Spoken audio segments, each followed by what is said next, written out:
siang, Assalamualaikum warahmatullahi wabarakatuh. Selamat datang di acara RSUD Netizen Bertanya, Dokter Menjawab. Bersama saya Dr. Tiffany Ratu. Saya akan menemani teman-teman semua buat menjawab pertanyaan-pertanyaan netizen. Nah, kali ini ada topik penting nih yang akan kita bahas pada hari ini, yaitu mengenai DBD atau demam berdarah. Mungkin teman-teman udah sering dengar mengenai demam berdarah, tapi mengenai apa sih sebenarnya demam berdarah, gimana sih cara menangani demam berdarah, apa sih yang perlu disiapkan untuk demam berdarah. Nah, kita langsung tanyakan pada ahlinya. Tentunya di sini udah bersama saya Dr. Ani Yuniar, spesialis anak, adalah seorang dokter anak yang selain cantik juga mumpuni di bidangnya. Jadi beliau akan menjelaskan mengenai demam berdarah yang tentunya akan sangat menarik untuk teman-teman. Mungkin kita sambut Dr. Ani Yuniar, spesialis anak. Selamat siang, dokter. Selamat siang. Terima kasih ya, Dok, sudah bersama-sama dengan kita di sini. Sama-sama. Tentunya semoga acara ini bermanfaat ya, Dok. Amin. Baik, kita langsung lanjut aja kali ya, Dok. Silakan. Baik, acaranya itu apa sih DBD itu, Dok? Mungkin dokter mau menjelaskan? Oke. Jadi saya hanya ingin menyampaikan, mungkin tidak terlalu panjang, bahwa demam berdarah seperti yang dikenal oleh masyarakat itu sebenarnya adalah penyakit infeksi yang disebabkan oleh suatu virus yang ditularkan atau vektor perantara untuk menularkan dari manusia satu ke yang lain melalui gigitan nyamuk. Dan kejadian ini mungkin saat ini adalah saat-saat mungkin meningkatnya kasus, karena kejadian meningkat ini berhubungan dengan siklus daripada pertumbuhan nyamuk dan juga terkait dengan musim atau keadaan cuaca saat itu. Seperti saat ini hujan sedikit, kemudian kering lagi, di mana memungkinkan adanya media-media atau air-air yang tergenang untuk perkembangbiakan dari nyamuk sebagai vektornya ini. Derajat penyakit demam berdarah ini bisa dari yang ringan, sedang maupun sampai kepada berat, dan banyak juga didapati adanya kematian di sana. Khususnya pada anak-anak, di sini angkanya akan lebih tinggi dibandingkan pada orang dewasa. Gejala awal yang perlu disikapi atau diwaspadai oleh hampir seluruh keluarga adalah bermacam-macam. Bisa diawali karena ini infeksi, diawali dengan demam. Sifat demam pada demam berdarah itu timbulnya sangat mendadak dan tinggi terus-menerus. Jadi pada kasus seperti ini biasanya orang tua sudah membawa anaknya untuk berkonsultasi karena saking tingginya suhu badan ini. Gejala lain sebetulnya tidak terlalu khas karena sama dengan infeksi-infeksi yang lain. Bisa anaknya malas, bisa anaknya kurang nafsu makan, tetapi ada beberapa yang mungkin bisa diperhatikan, bahwa kalau anak ini sudah bisa mengeluh, biasanya dia akan mengeluh adanya nyeri. Nyerinya bisa pada otot, pada sendi, pada kepala, pada belakang bola mata, ataupun di daerah-daerah yang lain. Dapat juga, walaupun tidak selalu, itu biasanya orang tua melihat adanya bintik-bintik perdarahan pada kulit, tetapi ini tidak selalu. Jadi perdarahan yang lain juga bisa didapat. Biasanya anak yang tidak pernah mimisen jadi mimisen, ataupun yang lain-lain. Bisa dari muntah darah, bisa sampai berak darah. Biasanya sangat penting informasi yang sering dilupakan, bukan saja oleh keluarga, tetapi juga mungkin pada beberapa praktisi medis. Untuk demam berdarah, tolong informasi, adakah orang yang sakit demam berdarah di lingkungan. Itu poin penting sekali untuk kita mencurigai ke arah sana. Lingkungan ini bisa saja sekolah atau asrama, atau bahkan mungkin tempat-tempat umum. Jadi mungkin tempat ibadah atau tempat restoran atau tempat-tempat wisata yang biasanya dekat sekali dengan sumber-sumber perkembangbiakan nyamuk ini. Jadi informasi tetangganya ada yang sakit atau lingkungannya ada yang seperti itu, bahkan mungkin informasi mungkin masyarakat sudah mengenal adanya fogging. Fogging itu adalah pengasapan dengan maksud sebetulnya membunuh nyamuk yang dewasa. Biasanya masyarakat sudah kenal, biasanya ada tempat-tempat yang di fogging di mana ini dikenali sebagai daerah-daerah yang memang endemis adanya demam berdarah. Perlu informasi seperti itu. Sebetulnya perjalanan penyakitnya sangat khas. Jadi perjalanan penyakit ini memang tidak bisa diperpendek. Biasanya diawali dengan demam tadi selama 3 hari kurang lebih, dan pada saat berikutnya adalah waktu yang sebetulnya disebut waktu kritis, antara hari kelima, antara hari ketiga sampai hari kelima perjalanan penyakit.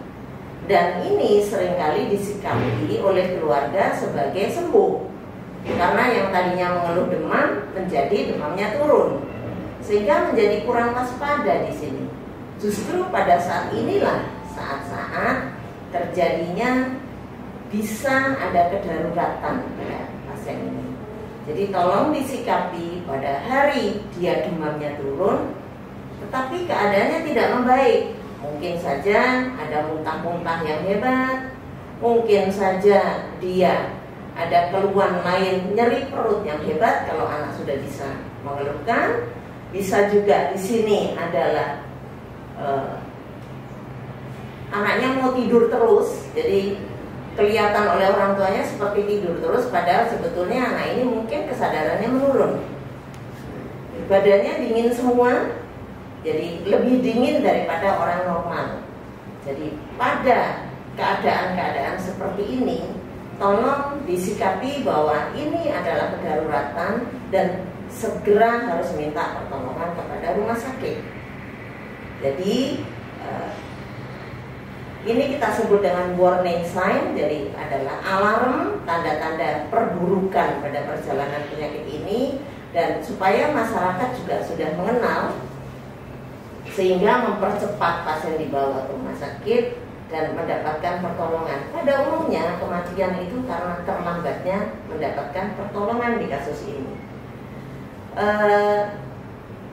Berikutnya pada saat setelah kritis, waktu kritis ini sebetulnya tidak lama, sekitar cuman 24 sampai 48 jam sebetulnya. Kalau ini segera dibawa, teratasinya juga lebih cepat. Tetapi kalau menjadi lebih lambat, membawanya juga pasti akan timbul hal-hal yang menjadi komplikasinya. Yang sekarang harus menjadi semangat pada kita bahwa bagaimana kita memberantas penyakit ini yang selalu ada setiap tahun, bahkan ada KLB-nya setiap 5 tahun.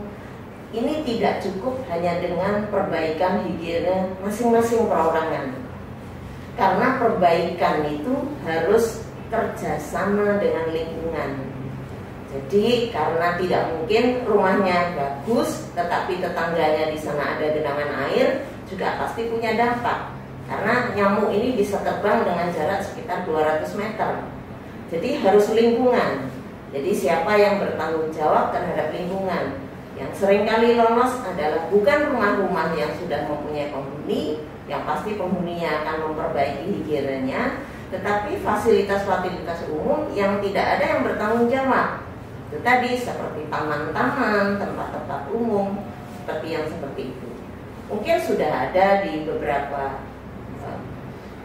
lingkungan yang aktif pemberantasan demam berdarah ini, yang dengan simbol mau 3M, mau berapa M terserah ya, jelas adalah menguras, menimbun atau mengubur, dan lain-lain adalah mungkin fogging. Mungkin itu saja yang bisa saya sampaikan. Kalau ada yang bisa saya tambahkan apa yang masyarakat kurang paham mengenai ini, untuk mengenali bahwa jangan sampai terlambat membawa anak dengan gejala-gejala seperti itu di musim saat yang seperti ini. Terima kasih, mudah-mudahan bermanfaat. Terima kasih dokter. Wah, luar biasa ya.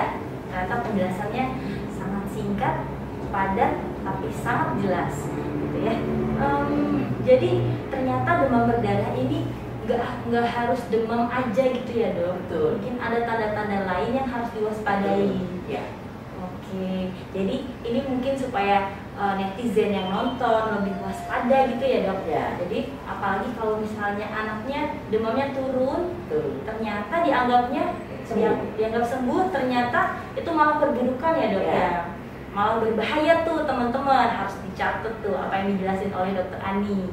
Nah, tadi sempat disebutkan kalau fogging itu hanya memberantas nyamuk-nyamuk dewasa ya dok ya. Nah, itu gimana dok? Apakah kalau fogging itu nyamuk-nyamuk yang kita tahu bahwa nyamuk-nyamuk itu kan biasanya bertelur tuh. Nah, telur yang belum pecah itu sebenarnya ikut diberantas nggak sih dok dengan fogging? Ya, jadi kalau di setiap kabupaten biasanya kita ada dinas kesehatan, di situ di mana ada bagian yang namanya P2M. Selain dia bertanggung jawab untuk fogging membunuh nyamuk yang dewasa, tetapi dia juga bisa melakukan yang namanya larvasidasi.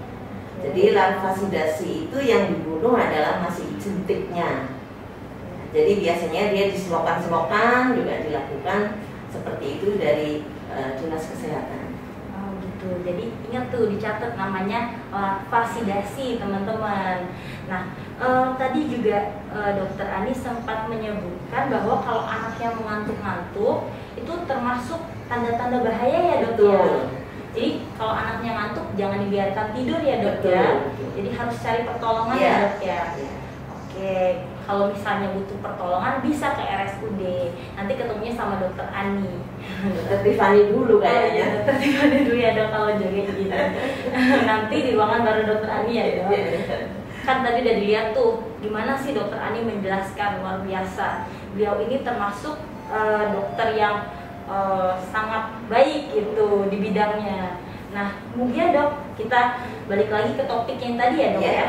Jadi tadi itu dokter juga sempat membahas mengenai demam pada saat demam dok. Nah, pada saat lagi demam itu apa sih dok yang perlu kita persiapkan sebagai orang tua yang maksudnya kita harus kerjakan pada saat anak demam? Kan biasanya kalau anak demam tuh orang tua biasanya panik ya dok ya. Harus apa nih? Padahal demam baru hari pertama gitu dok. Nah itu gimana tuh dok? Ya, kalau pada saat periode demam, karena sifat demamnya pada demam berdarah ini sangat khas, yaitu adalah tinggi dan terus menerus, sehingga resiko pada beberapa anak yang risikonya terjadi setek atau kejang demam ya. Jadi sebaiknya segera dilakukan antisipasi.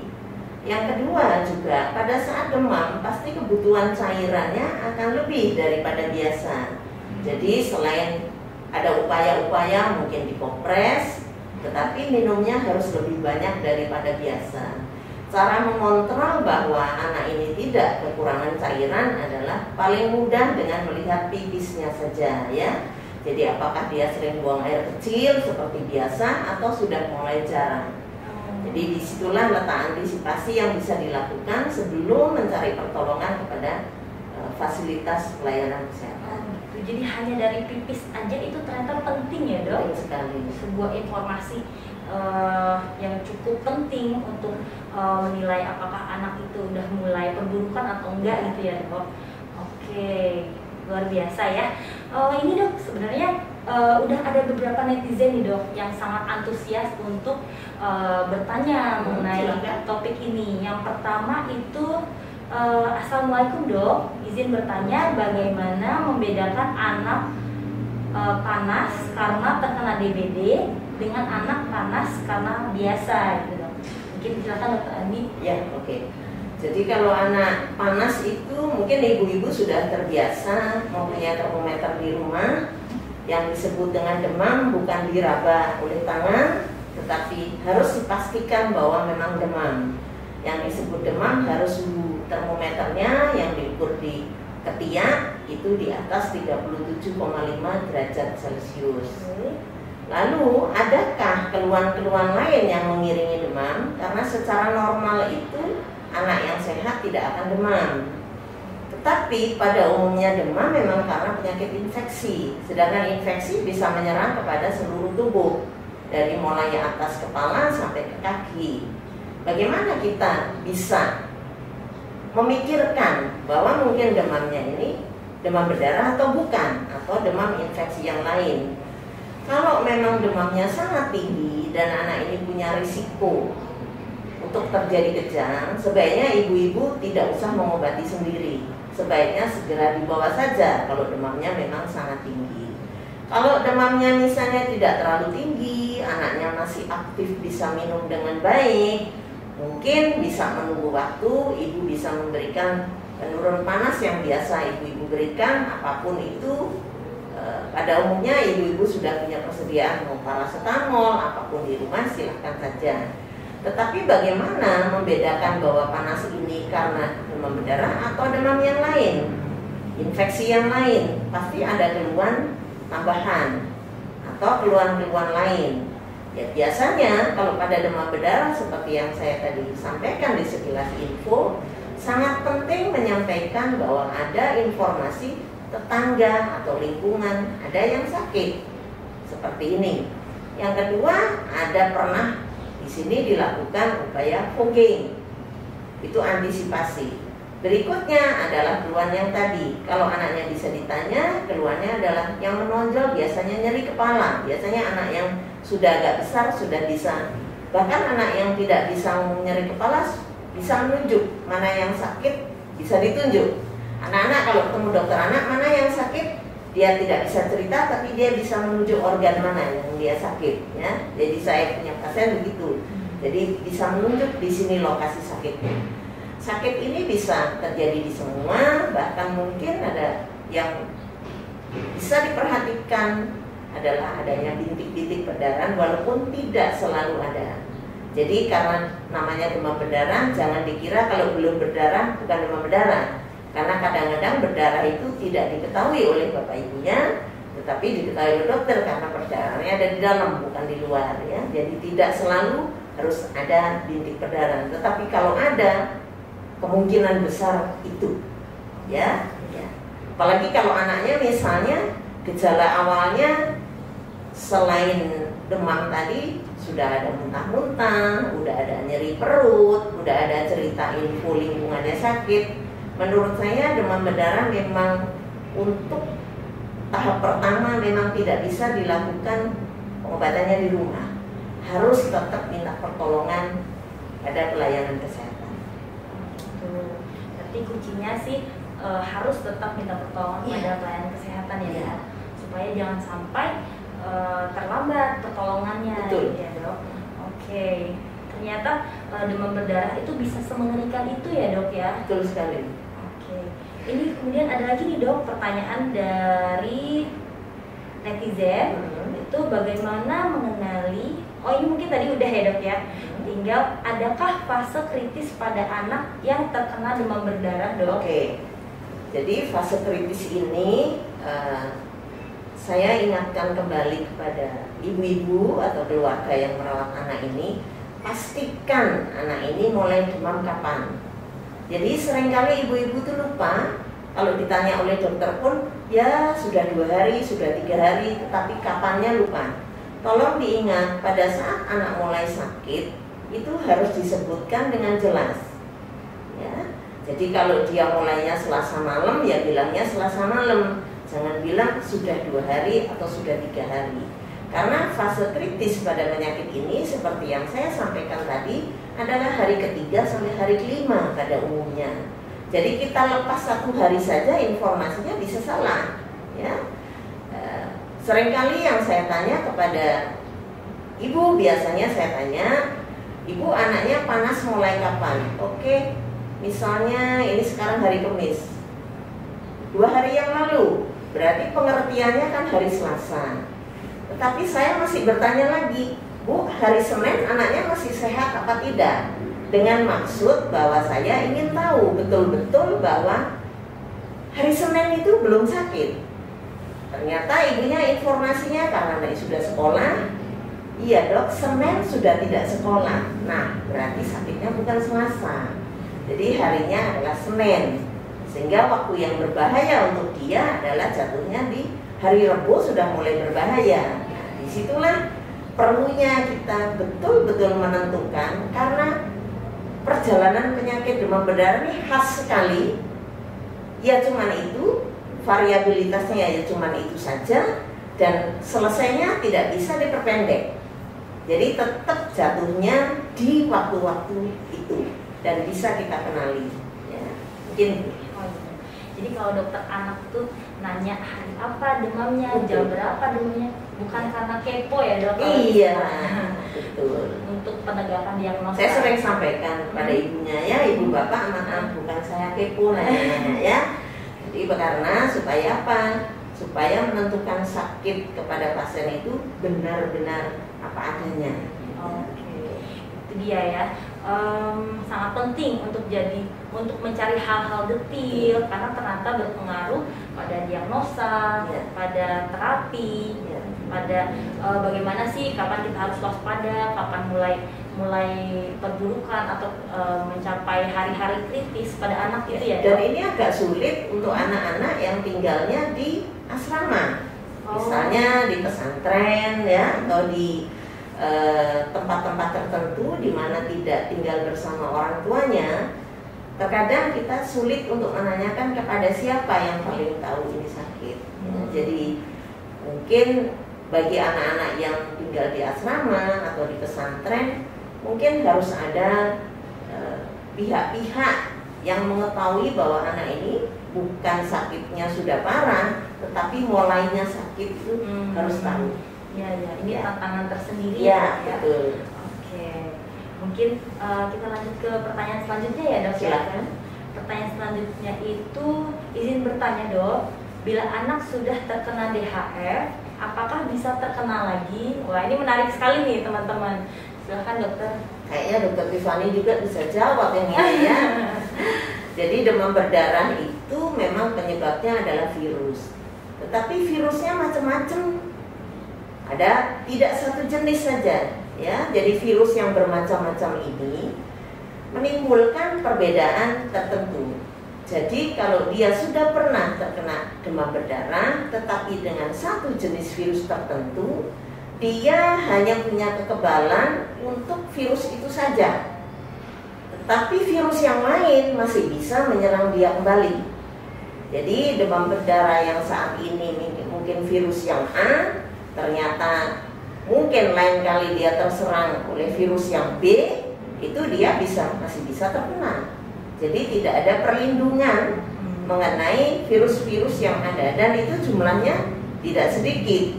Sampai saat ini memang penelitian terus melakukan upaya-upaya untuk mencari jenis-jenis virus ini. Kurang lebih saat ini ada 4 ya. Berarti jawabannya bisa ya dok ya? Bisa. Ada lagi dok pertanyaannya dari netizen. Sebenarnya ini kalau disimak dari awal apa yang dijelaskan oleh dokter Ani nih, sebenarnya netizen bisa mengira-ngira nih jawabannya apa. Cuman mungkin ada baiknya kita jawab aja ya dok, supaya memperjelas lagi apa saja yang bisa dilakukan untuk mencegah agar anak tidak kena DBD selain menjaga kebersihan dok. Jadi upaya untuk pencegahan. Betul, ya. Dokter. Jadi kalau upaya pencegahan memang nomor 1 adalah kebersihan lingkungan. Kebersihan lingkungan yang bisa menjamin bahwa tidak ada tempat-tempat untuk hidup dan berkembang biaknya vektor yang nyamuk tadi. Ya. Yang berikutnya adalah ibu harus waspada dengan higiena di dalam rumah sendiri. Jangan biarkan ada nyamuk. Mungkin dengan cara-cara, kalau ibu-ibu yang punya bak mandi, ya bak mandinya harus rajin dikuras supaya tidak membiarkan jentik-jentik berkembang di sana. Ini yang sering dilupakan adalah ibu-ibu punya hobi ada vas bunga. Ya, vas bunga di dalam rumah pasti ada airnya sedikit dan itu jarang sekali dikontrol. Padahal dia bisa menjadi media supaya si nyamuk bertelur dan berkembang biak di sana. Ya. Selain itu ada hal lagi adalah imunisasi. Jadi sebetulnya demam berdarah itu sudah ada imunisasinya, walaupun imunisasi ini belum merupakan program pemerintah. Tetapi di upaya kesehatan swasta, imunisasi ini ada. Dan imunisasi ini pada umumnya pada anak besar. Belum ada upaya imunisasi demam berdarah di usia di bawah 9 tahun. Nah, imunisasinya ini dilakukannya 3 kali dengan jarak 6 bulan. Tetapi hanya untuk usia di atas 9 tahun. Di atas 9 tahun. Iya. Berarti kalau di bawah 9 tahun belum boleh ya? Belum ada. Ya. Oke. Bagus sekali ya teman-teman. Masih ada nih dok. Sebenarnya ada beberapa pertanyaan lagi dok. Masih banyak banget netizen begitu antusias nih dok buat acara kita hari ini. Tapi mungkin kita berkait dengan waktu ya dok. Jadi kita akan memilih 2 pertanyaan lagi dok. Boleh, silakan. Yang pertama itu izin bertanya dokter, kapan kita sebagai orang tua harus mengerti? Oh ini udah dijawab dok sebenarnya. Jadi ada 2 netizen yang bertanya pertanyaan yang sama, yang mengenai tanda-tanda bahaya tadi dok. Oh iya. Oke, udah dijawab. Berarti tinggal satu lagi nih. Apakah semua DBD perlu dirawat dokter? Ya. Untuk demam berdarah, apakah semuanya perlu dirawat? Itu tergantung. Seperti yang saya tadi sampaikan di sekilas info, derajat DBD itu ada yang ringan sampai kepada berat. Yang pada berat adalah pada saat suhu badannya mulai turun, di situ keadaan anak justru tidak membaik. Pada saat suhu menurun, anaknya ngantuk terus, tidur terus, atau muntah-muntah hebat. Bahkan anaknya bisa mengatakan bahwa nyeri perutnya hebat sekali. Ya. Pada situasi yang seperti ini, ibunya bisa meraba bahwa dinginnya tidak normal karena terlalu dingin badannya, yang seperti ini tidak bisa dipilih. Ya. Dan untuk mengetahui apakah anak perlu dirawat atau tidak ada salahnya memang harus dibawa dulu ke fasilitas pelayanan kesehatan yang memadai tentu saja untuk menyatakan bahwa ini ringan atau tidak, karena dibutuhkan ada pemeriksaan lain, misalnya pemeriksaan darah, dan itu tidak bisa dilakukan pasti di rumah ataupun di klinik-klinik yang tidak ada perawatan. Jadi tetap untuk menyatakan bahwa ini demam berdarah atau menyatakan ini ringan atau berat, tetap saran saya adalah ibu waspada dari awal, lalu ibu observasi dengan ketat di saat-saat yang mungkin terjadi waktu yang kritis, dan kalau terjadi seperti itu segera bawa ke fasilitas kesehatan. Di sana akan ditentukan apakah perlu dirawat, apakah ini ringan, apakah ini berat. Mungkin begitu. Oke dok, berarti intinya tetap balik ke pernyataan dokter Ani tadi sebelumnya ya dok. Pertama cari dulu pertolongannya dok. Oke, itu pertanyaan yang sudah dijawab. Ada satu lagi nih dok, dari netizen. Mungkin ini pertanyaan terakhir nih dok. Ya. Assalamualaikum dokter, izin bertanya, makanan apa yang dapat mempercepat penyembuhan pada anak yang terkena DBD? Oke. Sebetulnya penyakit DBD ini karena ini adalah infeksi virus, biasanya kita juga tidak ada pemberian antibiotik, ya, karena ini bukan bakteri. Lalu di dalam perjalanan yang sudah jelas bahwa perjalanan yang khas seperti ini, kita sebetulnya tidak membutuhkan apa-apa yang lain. Tetapi yang harus kita jaga sebetulnya supaya ibu-ibu paham bahwa pada saat dia mulai fase membaik, itu seluruh yang tidak normal akan kembali normal sendiri tanpa bantuan makanan atau minuman tertentu. Justru pada penanganan demam berdarah yang kita lakukan di rumah sakit adalah menjaga pada saat waktu dia kritis tadi, hari ketiga sampai hari kelima, jangan sampai kebocoran yang terjadi pada pembuluh darah itu punya dampak kepada bagian tubuh yang lain. Jadi memang tidak ada vitamin atau tidak ada obat atau tidak ada makanan, tidak ada minuman apapun yang bisa memperbaiki atau menyembuhkan dengan lebih cepat keadaan ini. Dan pada penyakit demam berdarah tidak ada satupun makanan minuman juga yang dilarang. Oke, luar biasa ya. Tadi pertanyaannya udah dijawab dengan sangat baik, kemudian jelas, padat, dan sangat jelas. Oke, selanjutnya karena pertanyaannya sudah selesai, Dok, kita akan menutup acara kita. Mungkin Dokter Ani ada take home message yang mau disampaikan ke netizen-netizen. Silakan, Bu. Jadi pesan saya kepada khususnya ibu-ibu atau keluarga yang ada di Indonesia, di daerah-daerah yang memang hampir semuanya demam berdarah itu ada. Jadi sekarang tidak ada satupun provinsi yang bebas demam berdarah. Ya.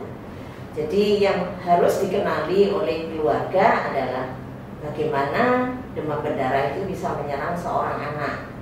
Yang pertama tentu saja tergantung dari banyak tidaknya nyamuk yang bisa berkembang di daerah situ.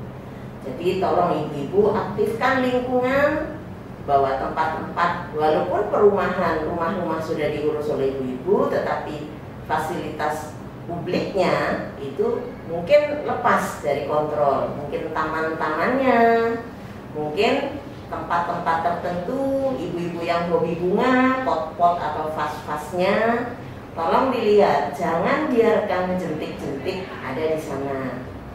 Yang berikutnya adalah kalau ada gejala pada tetangga atau ada informasi, tolong supaya tetangganya juga tahu, oh tempo hari yang sakit demam berdarah itu di sana ada, RT sini ada.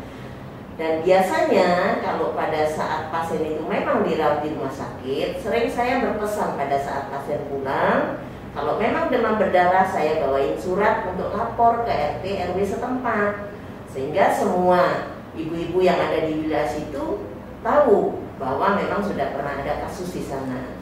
Sehingga kalau terjadi pada anak-anak dengan gejala-gejala seperti tadi, demam yang sangat tinggi mendadak, ya, bisa dengan nyeri-nyeri mungkin di kepala, di lutut dan lain-lain, bisa juga nampak bintik perdarahan pada kulit, walaupun juga tidak semuanya seperti itu. Tolong diantisipasi, mungkin demam berdarah bisa menyerang pada anak tadi. Lalu pertolongan pertama pada saat fase demam, kalau memang anaknya tidak risiko demam, kejang atau setip yang sering disebut dengan ibu-ibu, ibu sebaiknya minumnya ditambah. Karena anak-anak pada saat seperti ini minumnya berkurang, atau dia karena panasnya terlalu tinggi kemungkinan bisa kurang cairan. Jadi tolong dimonitor bagaimana buang air kecilnya. Kalau buang air kecil itu sudah kelihatan bahwa itu berkurang, lalu anaknya malas minum, dan pada saat-saat tertentu di mana kritis terjadi, itu harus diantisipasi tanda-tanda tadi, warning sign tersebut. Mungkin itu saja yang bisa saya sampaikan, bahwa satu-satunya pertolongan harus ke tempat pelayanan kesehatan. Terima kasih. Oke, keren banget ya, Dok ya. Mungkin sekian acara kita kali ini. Sampai jumpa di acara netizen bertanya dokter menjawab berikutnya. Assalamualaikum warahmatullahi wabarakatuh. Selamat siang semuanya. Ya.